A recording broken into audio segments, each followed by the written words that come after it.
بسم اللہ الرحمن الرحیم۔ السلام علیکم دوستوں، میں ہوں انوار احمد، آپ دیکھ رہے ہیں آپ کا اپنا چینل اللہ دین۔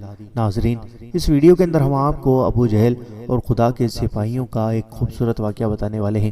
دوستو، ابو جہل کہنے میں تو حضور نبی کریم صلی اللہ تعالیٰ علیہ وآلہ وسلم کا چچا تھا، پر اصل میں حضور نبی کریم صلی اللہ تعالیٰ علیہ وآلہ وسلم کا سب سے بڑا دشمن اگر کوئی تھا تو وہ یہ ابو جہل ہی تھا۔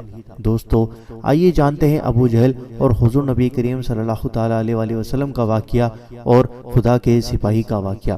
تو آئیے ناظرین جانتے ہیں۔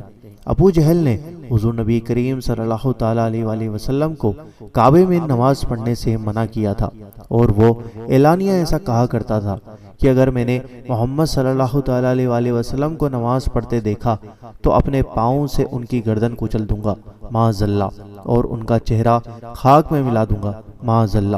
چنانچہ وہ اپنے اس فاسد ارادے سے ایک بار حضور صلی اللہ تعالیٰ علیہ وآلہ وسلم کو نماز پڑھتے دیکھ کر آپ کے قریب آیا۔ اچانک الٹے پاؤں بھاگا، ہاتھ آگے بڑھائے ہوئے جیسے کوئی کسی مصیبت کو روکنے کے لیے ہاتھ آگے بڑھاتا ہے۔ چہرے کا رنگ اڑ گیا اور بدن کی بوٹی بوٹی کانپنے لگی۔ اس کے ساتھیوں نے پوچھا کہ تمہارا کیا حال ہے؟ تو کہنے لگا کہ میرے اور محمد صلی اللہ تعالیٰ علیہ وآلہ وسلم کے درمیان ایک خندق ہے جس میں آگ بھری ہوئی ہے اور کچھ دہشت ناک پرند بازو پھیلائے ہوئے ہیں۔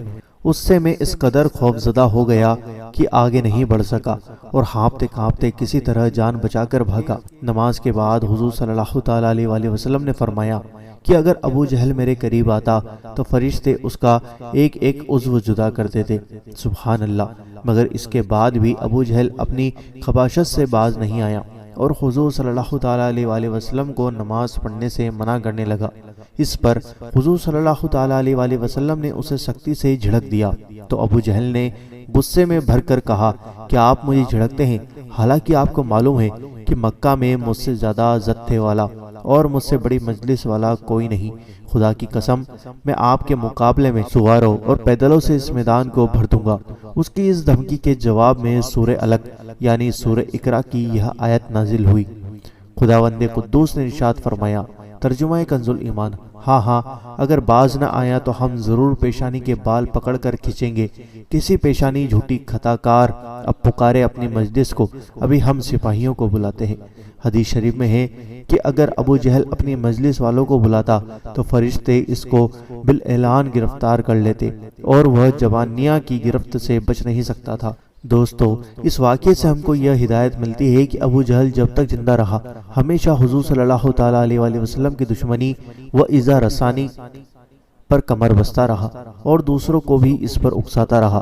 آخر کار قہر خداوندی میں گرفتار ہوا کہ جنگ بدر کے دن دو لڑکوں کے ہاتھ سے ذلت کے ساتھ قتل ہوا اور اس کی لاش بے غور و کفن بدر کے گڑھے میں پھینک دی گئی۔ اس طرح تمام دشمنان رسول طرح طرح کے عذابوں میں مبتلا ہو کر ہلاک و برباد ہو گئے۔ دوستو، مٹ گئے مٹتے ہیں مٹ جائیں گے عادا تیرے، نہ مٹا ہے نہ مٹے گا کبھی چرچا تیرا، تو گھٹائے سے کسی کے نہ گھٹا ہے نہ گھٹے، جب بڑھائے تجھے اللہ تعالیٰ تیرا۔ عقل ہوتی تو خدا سے نہ لڑائی لیتے، یہ گھٹائے اسے منظور بڑھانا تیرا۔ دوستو، یہ واقعہ آپ کو کیسا لگا مجھے کمنٹ کر کے ضرور بتانا، اور دوستو اس ویڈیو کو لائک کرو اور اس ویڈیو کو جتنا ہو سکے زیادہ سے زیادہ شیئر کرو تاکہ ہر انسان کے دل میں حضور صلی اللہ تعالیٰ علیہ وآلہ وسلم کی محبت پیدا ہو۔ اور دوستو، اگر آپ چینل پر نئے ہوں تو سبسکرائب کر کے بیل آئیکن ضرور دبا دینا تاکہ آپ کو ہماری ہر آنے والی ویڈیو کا نوٹیفیکیشن مل جائے گا۔